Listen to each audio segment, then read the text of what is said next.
নমস্কার বন্ধুরা, আজ এনেছি রক সল্ট আর পিঙ্ক সল্ট দু ধরনের সল্ট নিয়ে। এটা হলো নেচারল্যান্ডের রক সল্ট।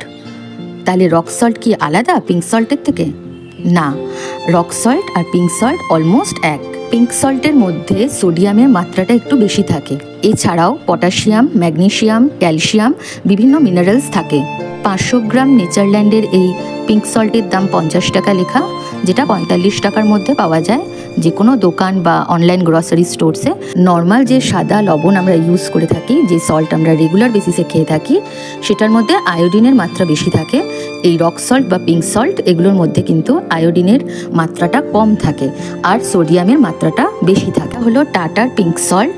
এটার মধ্যে লেখা আছে দেখো, ফর এভরিডে কুকিং, মানে এটা কিন্তু সম্পূর্ণরূপে পিঙ্ক সল্ট নয়। টাটার এই নুনের মধ্যে কিন্তু রক সল্টের সাথে সাথে নর্মাল যে আমাদের সাদা লবণ সেটাও মেশানো আছে, যাতে শরীরে আয়োডিনের মাত্রার ঘাটতি কখনোই না হয় আর সোডিয়ামের মাত্রাটা এক্সেসিভভাবে যাতে বেড়ে না যায় শরীরে, সেই জন্য এটার মধ্যে কিন্তু রক সল্ট আর কমন এডিবল কমন সল্ট দুটো মেশানো রয়েছে।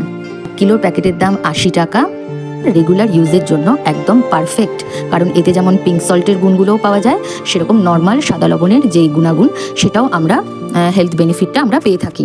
যারা যারা শুধুমাত্র পিঙ্ক সল্ট ইউজ করো, আমার মতে তোমরা তার সাথে খানিকটা পরিমাণ নর্মাল সাদা লবণ মিশিয়ে ইউজ করো, তাহলে আয়োডিন এবং সোডিয়ামের মাত্রা দুটোই সমপরিমাণে শরীরে যাবে, কোনোটাই এক্সেসিভ যাবে না বা শরীরকে ক্ষতি করবে না। ভিডিওটা কেমন লাগলো জানাতে ভুলো না কিন্তু, আর চ্যানেলটা অবশ্যই সাবস্ক্রাইব করে নিও।